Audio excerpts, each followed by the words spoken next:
Bucky's Basement.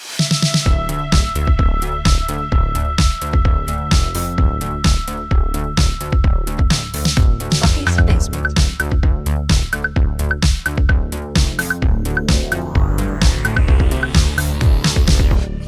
Welcome to another episode of Bucky's Basement. I'm Bucky, and as always in the basement with me today, I have Old Boy. As always. And Juicebox. Sometimes. And we are back with another episode of your favorite Casting Cage.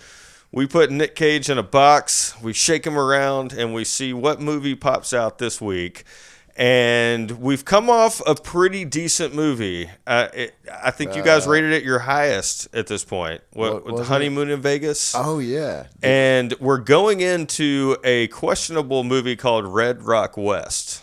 But before we can get to that stop, we have to slow down a little bit because there is a little comedy, bro comedy, something like that. Kind of like a road. It was a satire from what I saw. That's a satire? Yeah. All right, so we're talking this week about 1993's Amos and Andrew. This is a very forgotten movie, I'm sure. And I had never seen it before. Had you guys seen it? I did see it when I was a kid, and I remember not liking it then, too. So I remember... Spoiler, right? Sorry. Yeah. I just got right to the You guys want to know what his review is. So... I watched this movie as a kid, and I vividly remember it. When I saw the movie poster for this on what we were about to cover, I was like, oh, man, I do remember that movie. I think it's one of the first times I saw Samuel L. Jackson. Probably. Who's not really Samuel L. Jackson. He's a little Samuel L. I don't think he's discovered it yet. I want to prove a point in a little bit, but I don't think he's found... What's that dude with the frying pan? Yeah. That's Samuel L. Jackson. All right. I mean, this is... Jurassic Park was the previous year for him, right? Because Jurassic Park was probably 92. Mm-hmm. That sounds about right. Yeah. So the previous movie he was in was probably Jurassic Park, which was still was. I mean, that was kind of Sam Jackson. I don't think it is yet. I don't think it's the one we know today or the one we knew in the late 90s all the way through the 2000s and up until now, which he's basically a novelty or a spoof of himself in some cases, everything except MCU. I think everything else is like snakes on a plane shit. Like, it's just all the same fucking over the top. You know, it started with, I think, Pulp Fiction, and that's the next year after this one. I think that's really where he found Sam Jackson. But he's still, just an actor in this. And that's why I enjoy a little bit of it. But we are talking about 1993's Amos and Andrew, starring Nick Cage and obviously who we've been talking about. It has a whopping 17% on Rotten Tomatoes currently, which, let me bring this up, is only 1% better than Time to Kill. Man, that is surprising to me. It was like 5.7 on IMDb, which I don't know. I mean, that's the range of Nick Cage movies. I feel like they're all like 4.5 to 6.5 on there. Yeah, right middle of the road. Fair enough. I like to do this before we jump into an early segment we have, but this is a PG-13 movie. I wanted to bring that up because it was one of the least controversial we've seen so far. Like, there's no rape in this. It's insinuated there's statutory rape, but okay, so I mean, no big deal. Okay, let me let me move on from that. There's no nudity. No, we can honestly say that there's no F words, but there are some questionable words for a PG-13 movie in 1993. Gets dropped a few times, right? And that's what I'm referring to. Right. I want to bring up the director before we really jump into this. So the director is E. Max Fry. And then the next note that I wrote underneath that, because I did do some research on E. Max Fry, I put, wait, is this his only movie? He's only directed Amos and Andrew. That's the only movie he directed. Well, he's written a lot of movies. He's written a ton. So he was one of the main writers on Band of Brothers and creators of that show. Yeah. Really? He wrote Palmetto, and that is the only movie I've ever walked out on in a theater in my life. No shit. I was about to say Palmetto is one of my all-time favorite movies. I was not that old. Well, I mean, I was probably in my teens, I guess, when that came out, right? Yeah, And I went to see that movie by myself.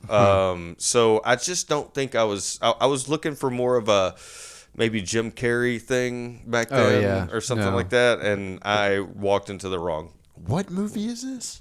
It's called Palmetto. I think it's got Woody Harrelson. and Gina Gershon and Elizabeth Shue. It is. It is a movie. It is well worth watching. All right, I'll put it on the list. Is Nick Cage in it? No. No, He's not. Or we would have watched it. Elizabeth Shue's in it though. Huge fan. I think that's worth watching. Huge fan. Especially in the early 90s. Anyway, before we get into our review of Amos and Andrew, we like to do this segment on Bucky's Basement when we're doing these Casting Cage episodes. And a little segment we like to call Plot by Juicebox.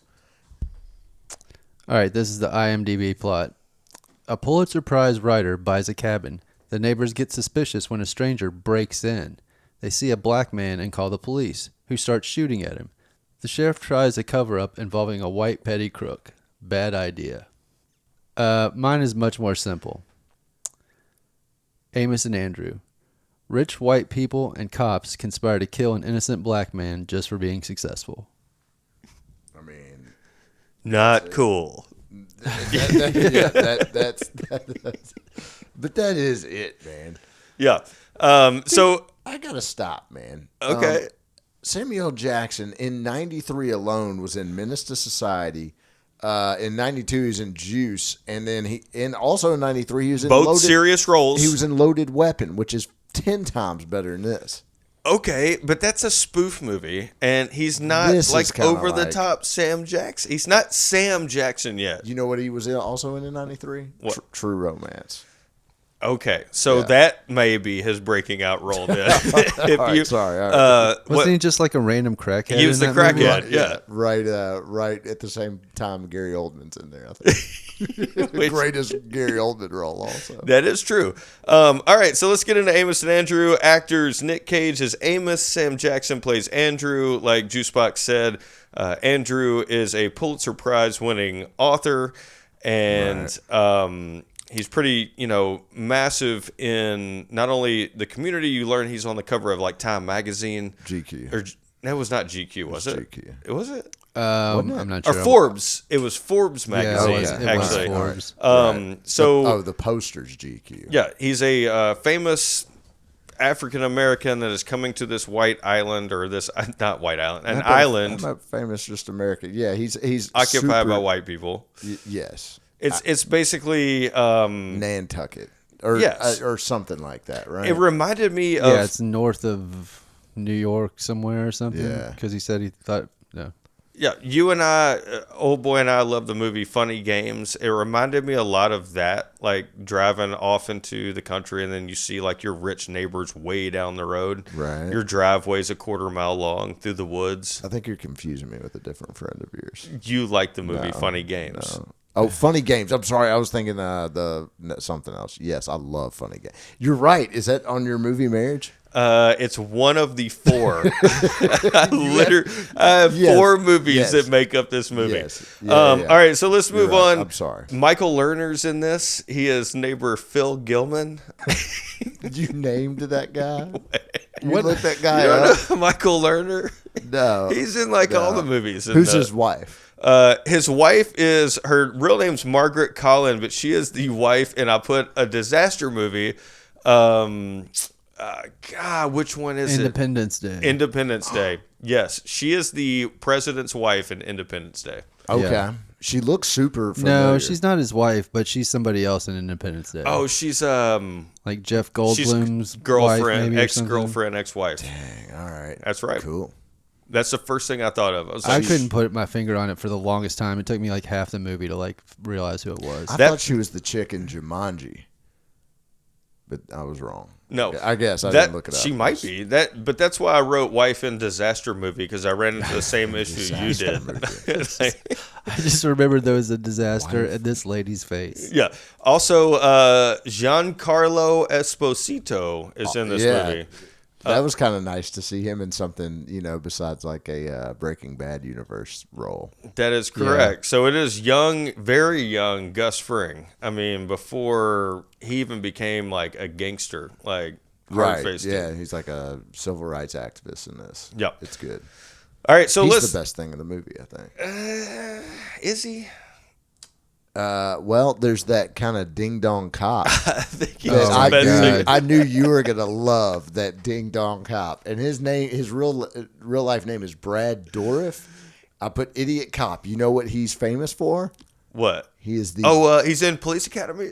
No, he's the voice of Chucky. No. Yeah, What? Yeah, that guy. Wow. I know. I can't really see that. I was going to say, no, my favorite thing in this movie was what was in Phil Gilman's wife's bedside table during one of the later scenes. Yeah, it's fucking hilarious. But anyway, all right, let's get into Amos and Andrew. Right. All right, so you guys have seen this movie. Opens with Sam Jackson as a rich guy on an island. Just moved there. Yeah, we learned that Nick Cage is basically a hillbilly in jail who Criminal crook that's just petty thief. he just happened to be passing through and got busted. Statutory rapist. Yeah, well, we don't find that out until later. So we don't know that yet. But he seems like he's, on that border.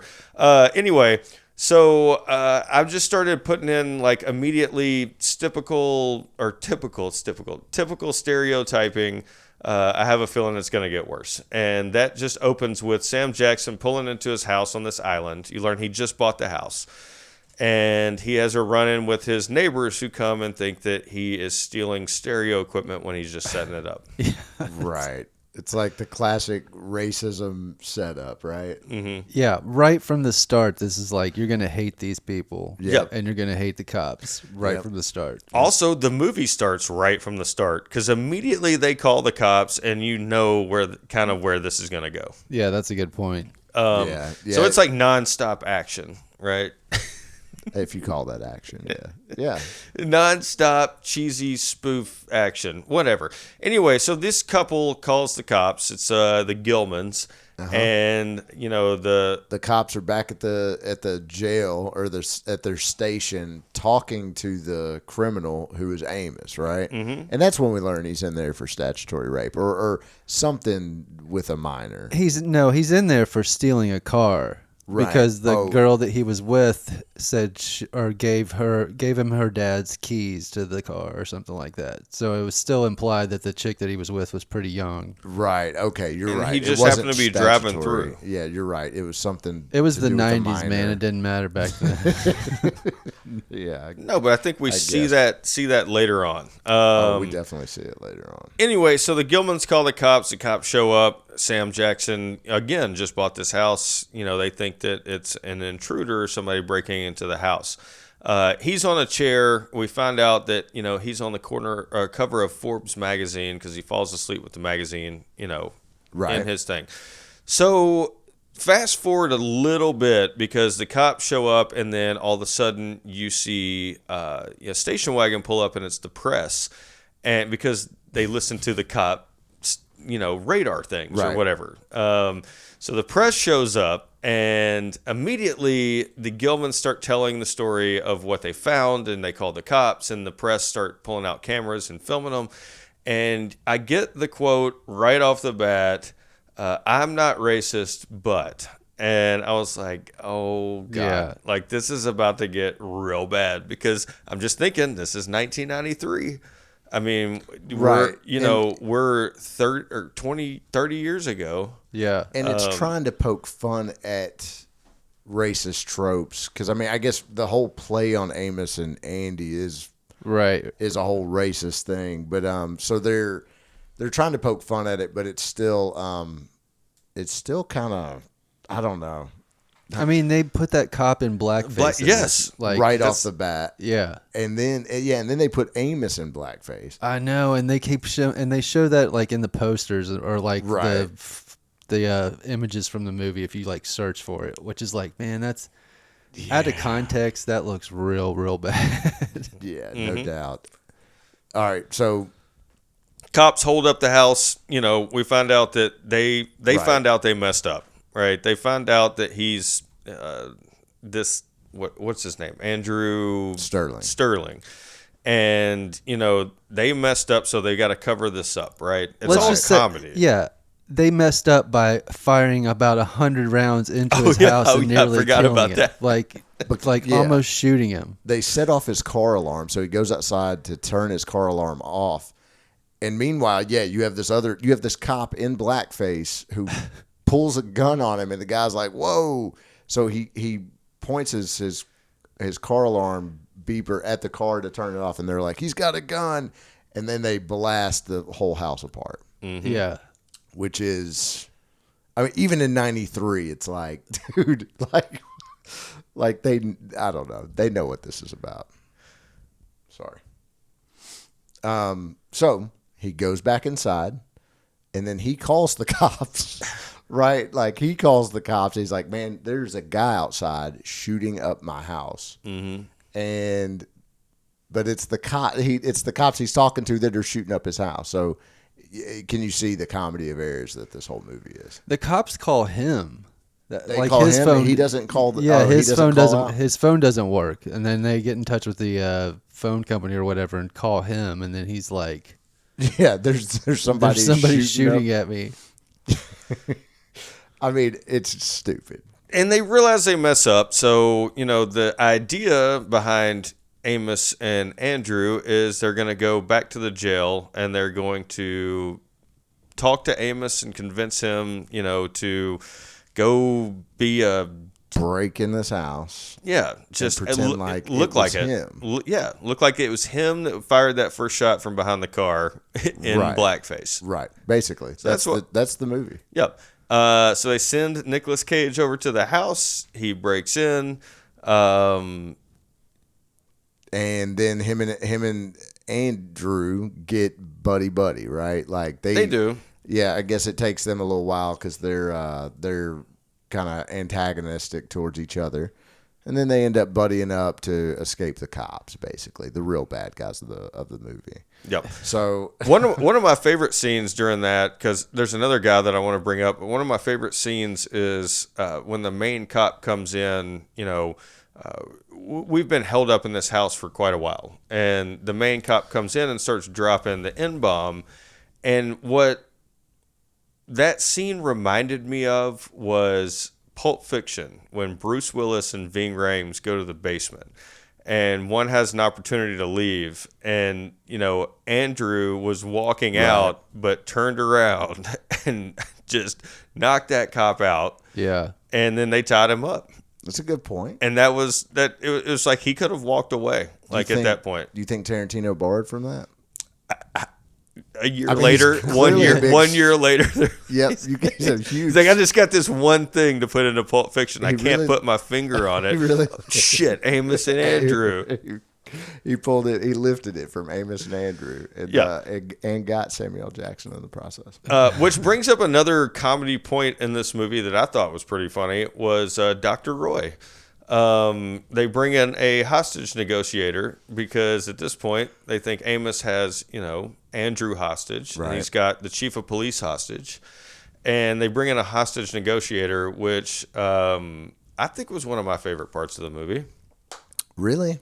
I don't know. It was I don't know. It felt like just like a throwaway joke or something. Right. I don't know. Like they kept going coming on. back to it. Yeah. Right. And it was never really that funny. They tied up Dabney Coleman. He's the chief of police. They tie him up in a chair. So meanwhile, the phone is on, and you have this hostage negotiator that's basically like telling his life story. Yeah. And he's just kind of pontificating on that. So yeah. So they get out of the house and they go through the woods. This is Amos and Andrew looking for escape, from being surrounded at one point by like SWAT. The SWAT wasn't there yet at that point. Okay, so SWAT's on its way and all this helicopters, and Nick Cage demands a helicopter and $1 million. Him and Andrew escape to go find a way out or another person's house to get a car from, and they end up at Phil Gilman's house and his wife. You guys might remember them as the couple we met in the opening scene where they caused this whole thing. They also, do you remember that, like, they go back to their house at one point, the police send them back to their house, it shows them at their house, Phil is just smoking a joint. Just straight up, like, out of nowhere, smoking a joint. Real short clip, yeah. They're just getting blazed. Which leads into my next point, because when Amos and Andrew get through the woods and found the Gilman's house, they go in because it's unlocked. You know, the Gilmans are nosy Nancy's or whatever over at this crime scene trying to see what's going on, talk to any press that they can, because they're just entitled white people and they want to be, seen for their good deed, quote unquote. Right. When Nick Cage and Andrew Nick Cage and Sam Jackson walk through the door, the first thing Nick Cage notices is they've got a little tray with weed in it. And there's a roach in there. Right. Later we find out that they're into kinky sex stuff. Right. So I'm just thinking, are the Gilmans like cool? Like, are they? I'm gonna say no. Nope. Oh, it's the whole race thing. Yeah. No, I get it. Yeah. No, so anyway, this brings me up to, I guess, my absolute favorite part of this entire movie, which is what I call the weed scene. I knew it. I knew this would be your favorite scene. It is the greatest thing in this movie. Okay. Nick Cage smokes the rest of this roach, right? Offers it to Sam Jackson. He says no. So Nick Cage is high as shit. Just in case our listenership doesn't know what a roach is, do you mind telling them? It's the end or tiny point of a joint. Yeah. Cool. All right. Yeah. So Nick Cage goes into this sea monkey story. Oh, God. And I this is exactly what I would expect to hear from high 1993 Nick Cage. You know what? Now this story is unbelievable. Right. You're right. It is great. He does a good job at this part. He's not bad at comedy. No.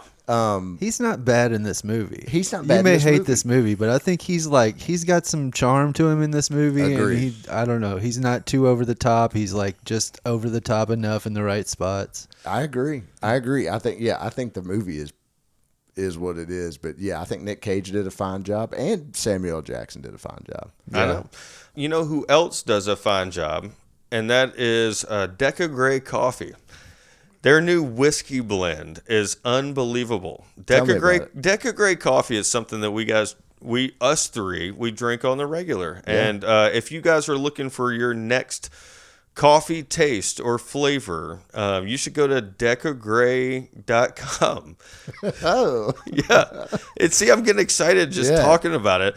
I drank some to get through this podcast. You did. So, and this movie, Amos and Andrew, right? That's right. You go to decagray.com and you type in the promo code Bucky's Base. That's BUCKYSBASE, and you get 10% off your next order and free shipping. Let's start upping the fucking discount. Every time 100% off. Let's see if anybody's listening. We're gonna cut. No, we're not cutting shit. No, we're gonna take a cut. We're just gonna raise the price.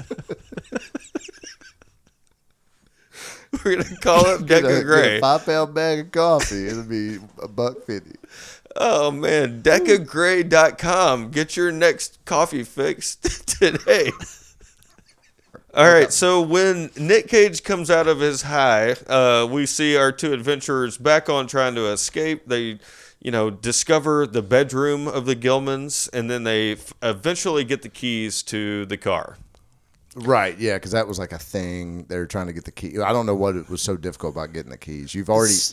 Yeah, the dude didn't want to give up the keys, and I don't know if you noticed it. The whole thing was like the key was sitting out the whole time, but it was like a key fob where the key like flipped out of the side, which is like so retro almost now. Yeah, but it was like so fancy that they didn't know what they were looking for.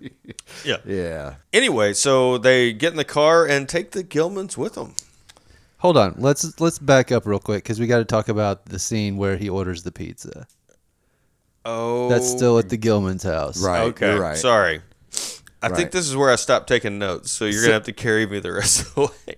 So he orders it like earlier when he's in jail. He orders a pizza or tries to order a pizza and get it delivered. Yes, but okay, I know where we're going By with like this. the young girl. Yeah. So then he like calls for delivery when he's at the Gilman's house.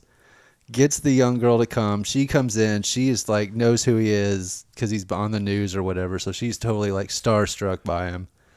Yeah, this event is being played out on like every news channel. Yeah. And again, SWAT's there and there's helicopters flying around just because they staged Nick Cage to kidnap this famous guy. Yeah. Right. Well, and also the Activists. sheriff is running for like Office, yeah. And so he's like hyped it up even more, That's true. Yeah, so anyway, the pizza girl gets there. He's like trying to make out with her, and I just wrote down, please, no, don't make out with a 17-year-old. Don't let that happen in this movie. Yeah. Didn't even ask her age? Yeah.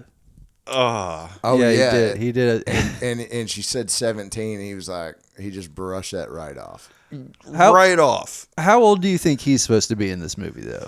35. No, Nick Cage always looks not how. 35. Yeah. I'm going 29.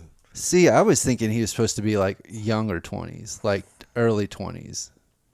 Maybe. Under 25, because he's just like a reckless like kid criminal. It feels like. Okay. Maybe I'm saying that in my head because it's just like the further away. That's not any know. better. Yeah. If you're 'cause 35 years old, you're right. I feel like his counterpart, Andrew, has to be close in age because they need to see kind of eye to eye, like True. at some level. Yeah. So I feel like the age has to be it, but I don't know, man. He looked too old.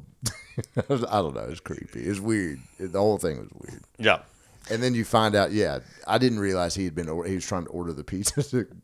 Yeah. That was the whole purpose of it. Yeah. I got it. Well, Okay, it was makes like sense. a dual thing. I feel like he Yeah. knew the girl would come, but I think he thought she would drive a pizza delivery van or Right. something. It's that he To had get a car. Yeah, he mentioned something about that. Before we get to the escape and the ending to Amos and Andrew, I also want to bring up a side story that we've kind of neglected to talk about, which were the activists that were, organizing. And they somehow got, like we talked about this, Giancarlo Esposito, Gus Fring, he's like one of the main activists, trying to. What do you say? What do you call this? Shine a light that they're doing this to It's Sterling, right? Like, yeah, so- it's all race induced, Yeah, and so he organizes. Like if a I'm not march. mistaken, like 3 busloads of people Right. from an undisclosed city. New York City. Is in New York City. Yeah. And he gets them all together and on these buses and to Andrew Sterling's house to protest, all while this one standoff is going on. I mean, you're talking about, like, I don't care if they knew about it weeks in advance. That would still take 5 hours to do. Yeah. And there's no way this movie is going on that long. And that's just like a little small side story of the movie. You're right, because they do show up and then they clash with the police and they end up setting fire to Andrew Sterling's house, right? Yeah. Yeah. So they end up doing more harm than good. exactly. Yep. So let's get on with it. Take us to the end game, Bucky. I was Let's just go. going to say, so they get out in was it a Mercedes? Yeah. Sure. So they get out in the Gilman's. I love saying Gilman. I don't know why. The Gilman's Mercedes, and I don't remember what happens after that. I just know they end up at an airport. Do you guys remember? Anyway, I just remember the dogs are chasing down Samuel L. Jackson. Right. Nick Cage is driving through the field in the car, picks him up. They get away. Yeah. picks him up like Raising Arizona. Pick up the diapers, picks him up, right? Yeah. Just drives, jumps in, takes off. Anyway, they elude this whole situation. They get away. They become friends. Andrew is still the person being kidnapped at this point, right? Feels Amos that way. is technically kidnapping him, but they become like this. We both need to escape this situation. Yeah, I think once they go to the Gilman's house, they're like on the same page, kind of. Yeah. one realized he was forced in this situation, and Right. the other realized that He's a everybody victim around of him it, is so yeah. dumb that he's in the, Yeah. Anyway, so they get away. The end of the movie, you see them, their buddy. Nick Cage pulls up to the airport, drops off Sterling. He meets his wife. Who Nick Cage kept saying was a white woman, but it Oh, wasn't. yeah. Right? Yeah. Like, I Yeah. don't know. Was that supposed to be a twist? I don't know. I don't know. It's couldn't weird. get that. Yeah. I did. Because even like the one lady was like, somebody else called him out for it too, and then Right. Nick Cage thought he had proven the point. Yeah. So movie ends. Happy go lucky. They're friends now. Good, because we had to go Right. through this together. I wouldn't say that they're friends. No, okay, they're better than they were. Do you think they're going to keep in touch? I think if they saw each other again 5 years down the road, they'd be friends. Maybe. No. No. So my thing is, he's supposed to. Amos is supposed to be heading to Canada, but then the movie pans down a little bit, and it shows he's going south. It's true. So my question was: is the pizza place back there? God. I think he was just that You've been dumb waiting on because that he, joke. I think he's that dumb too, but I was just wondering if. I mean, Because I felt like he talked to her about where the pizza place was, and I was like, man, dude. well, she ended up giving him his phone number or him that's his right. phone number. Yeah, I forgot about that too. Yeah. So there He is is that dumb. 1993's Amos and That's it. Andrew. We have That's a a couple of wrap. segments before we get out of here because we know you've enjoyed reminiscing and remembering this amazing masterpiece of a film. We do a couple of things here on Casting Cage. One is the movie Marriage. And you guys have heard this and heard us do it plenty of times in the past. What two movies got together and spit out Amos and Andrew? What movies inspired you to make this movie? Yeah. I've mentioned 4, so I want to name them just to see if you guys have any of these. Okay, go. Okay, and there's a reason behind, I'm sure, all of these, but I put The Ref. The Ref. Damn, I did not put that down, but The Ref is better than this. Who is Dennis? Dennis Leary. Dennis And Leary. Kevin Spacey, maybe? Yeah. The Damn, Ref. The Ref is perfect. I also put for- Funny Games in That's this. I put Suicide Kings. Also better than this. I don't even know what that movie is. Who's in that Christopher movie? Walken. Christopher, yeah, he gets kidnapped by these idiot college kids who think they can extract money from him, and he's in the mob. He's but like he a just, mob boss. they're the worst Way people in to over their- kidnap yeah, somebody. Way in over their head. And then I put that Damon Williams Adam Sandler movie, Bulletproof, because it just Okay. reminds me of that. They're in that situation and they become friends and they help each other out in the end. Okay. I mean, no. These all the movies you named are better than this movie, though. Like way better. That is true. What do you got? Do you want to go? Go. So I'll go ahead and go. I got also Bulletproof, Yes, which we were I thinking- thought that was a pull, man. I did not think anybody else was gonna come with that one. you can see it in this movie. Yeah, and my other one is Rambo, because Rambo has cops that are like reckless and over the top, and like they almost kill it's Rambo. true. They almost kill this guy. All right. So Cops Gone Wild. Yeah, that you're on there. I have 4 also. Okay. I put Police Academy. There's a lot of Yes. dumb police in this, and I also put Trading Places because you've got people kind of trading places. I put Blues Brothers because of the wild cops, Yeah. Okay. and then I also put Die Hard Why? because there's like a hostage situation and there's a negotiator, and I almost put The Negotiator with Samuel L. Jackson, but I didn't. So there's some of that talking back and forth, and there's people like sneaking out back. Man, we are all over the place on movies All the movies are better that seem than like this movie. Amos and Andrew. I think whoever wrote this movie like wanted it to be somewhere in all of these movies, and it's not. Gotcha. All right, so the next segment we do before we rate Amos and Andrew is a segment we like to call Tagline. It's where we take the original tagline from the movie and then we create our own Juicebox, what is the original tagline for Amos and Andrew? I'm assuming you have to do it in the funny movie voice, not the serious one. Oh, yeah. You're probably right about that. Amos and Andrew. Misunderstood. Misplaced. Mismatched. Perfect. That's a great voice. You did. Your voice is killer. Yeah, I need to hire that voice. Or just have you do all of it. Let me have you read mine. That's my second career. Yeah. Amos and Andrew. Cinematic melatonin. Which I guess is accurate if none of us really remember that they did that well. Dude, I was like, what? What is it? I've got more. Good. I've got Amos and Andrew. Racism with a side of comedy. Amos and Andrew. Police gone police. That's good. I like that. Amos and Andrew holding the audience hostage for an hour and a half.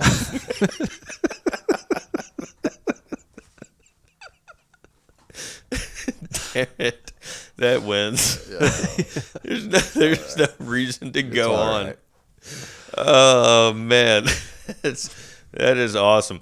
All right, so let's get on to rating 1993's Amos and Andrew. All right, does anybody want to go first? I'll go first. All right. So I know we've been kind of crapping on this movie a little bit, but I'm going. All right, I'm a little tired, I'm a little wired, Wow. and I think I deserve a little appreciation. Because I don't know, I was entertained by this movie. Like, I didn't feel like it was. I know you said it held you hostage for an hour and a half, but I don't know. I sat there and watched it and didn't feel like it was too long. And I feel like the subject matter is still relevant. Like, this movie could have been made like last year. You know what I'm saying? Like with Samuel L. Jackson in it still. Like. So I don't know. It's not the best movie ever, but it's by far not the worst Nick Cage movie that we watched so far, in my opinion. Fair enough. I too am gonna give it the middle of the road rating because my reason is I thought the storyline was campy and it wasn't written very well, and there's lots of things I could shit on about it, which deserves the shit it gets. However, I think the actors did a fine job. I think Dabney Coleman as the police chief did a fine job. Like, he's made for roles like that. That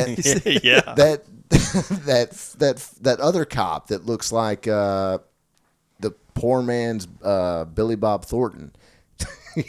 You know what I'm talking about. Yeah. What else is that guy in? Major League. That's it. It's the old pitcher. Yeah. He's the bad pitcher. He's made for roles like this. But no, Nick Cage, like we were talking about, did a fine job. Like, he does comedy well. It's just, and Samuel Jackson did well. Some of the side characters did perfect. It's just it was just not well produced or well written, or it's just a shitty movie. So I give it middle of the road. We've done 12 of these. This is 12, really? This is the 12th Nick Cage movie we have reviewed. We're up to 1993's Amos and Andrew. For the previous 11 movies, I have never hit my lowest rating. I haven't. I watched this movie as a kid multiple times. I'm sure it was on like reruns on TBS or some shit. And I watched this again twice in a row. And I stopped taking notes 3/4 of the way into it both times. It twice. Yeah, for this podcast. And the only thing that is saving this movie for me is the sea monkey. That too. That too. The only thing that saves this thing for me is the sea monkey story Nick Cage tells. It is still not good enough to give anything but... Wow. You gave Time to Kill a better rating than this movie. This is by far the worst version of Nick Cage in a movie that I've seen so far. Time to Kill, incredible. Firebirds, terrible. Zandali. We're talking what you guys considered some of the worst movies. Because they are. This brother. was not good. No, to the me. movie is not good, but I'm saying his performance outweighed. No. If we're rating this on Nick Cage, that's how I feel right now. That's why we do As it. far as what, like how over the top he is, or like I don't know. Like, I don't know why I don't like this movie. I just don't like anything about it. I will not watch this movie again. I mean, neither am I going to watch this movie ever again. But I always base my things off of, could I watch this movie again? That's Is a it going to good- be on? Is Which- it like, would I just watch it? Zandali? Probably not. There's some scenes. But, agreed.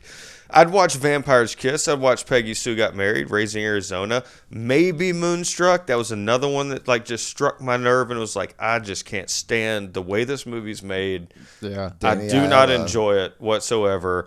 I am really hoping, guys, that Red Rock West is way better than the cover that I'm The looking fact at right now. I've never even heard of Red Rock West. Is it a tongue twister? I don't Say know, it 3 times real fast. but just check out the Red Rock West. Red Rock.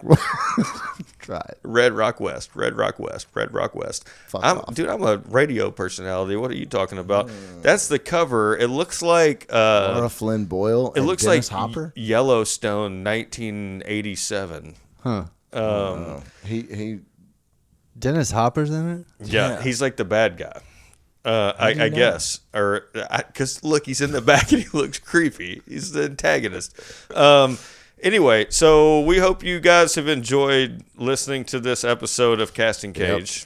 Yeah. We sometimes enjoy doing this. This week I didn't. You can't You win them didn't all. even enjoy doing that? I hated doing the podcast. I didn't like talking about the movie. I didn't like the movie whatsoever. So real quick before we go, I just want to get your guys' opinion or ask you guys, like, roles like this. I know when you're an actor, you're just like, this is a role. Right. And I'm just going to take it, and it's a role. It's not who I am. But, man, I would have the hardest time playing one of these racist fucks. Like, Yeah. Right. How do you, like, I don't know. I know it's a role, but it's like, man, I would have a Right, hard time man. living with myself acting like that. Or even just like acting with people. Like, yeah, I'd have to like talk with everybody in the room. You know Yeah. what I mean? I'd be like, listen, like, so everybody understands. Or like, I don't know. It'd be, I don't know if I could. Would do you it. need confirmation? Something? I mean, Or would you need like Sam Jackson coming up to you and when saying, you're doing like, a good job? When you're saying like very harsh words that Yeah. have a history, yeah, man, I'd want everybody to understand that, like, you know, as I'm acting, that it's nothing, that it is acting, I guess. It's serious. Yeah. Right. It is the role. It's not me. But anyway. It would just be so hard for me. But I'm not an actor, so I can't goodness. separate myself. I mean, how do you like? Yeah. Don Johnson in Miami Vice. yes, but no, I'm talking about Don Johnson in movies like Machete or the movie, the Tarantino movie Django Unchained. Django. Like that's Oh, more DiCaprio. recent. Like Yeah. this was 30 years ago. Yeah. They're doing it now. I'd read Yeah. something where DiCaprio like struggled like doing some of the racist scenes in Django, and like had to like had to have confirmation like, hey, we get it, just Yeah. do the role, and like, but struggled with it nonetheless, which I mean is a good sign. Yep. So Anyway. yeah, So just a sidebar at the end there. no, I like it. We've got so much in store for you coming up on Bucky's Basement. We thank you for listening wherever you're listening from. Smash whatever button you want to. Just tell your friends. Start watching us on YouTube. And Tell your mama, man. You can check my blackness, fact is I'm rough as a cactus. Now I gotta change what I practice. So I went to the suburbs and bought me a big house, and now they wanna run a brother out. I'm a well-educated young maker of revenue, rolling in a big black BMW. So I'm supposed to fit because I'm straight legit, but the police still wanna trip. They accuse me of robbing myself. Never seen a brother with wealth. Hell, I thought I was big and now I'm trapped in a house cause the cops got my crib staked out. The police chief is running for commissioner, but if I get out of this, chief, I'm getting ya. Chief needs a cover-up plan cause he heard I'm famous. Call a crazy white boy, name was Amos. I thought Amos was a burglar, but when he saw me, he said I never heard of ya. He couldn't only way out of this suburban nightmare.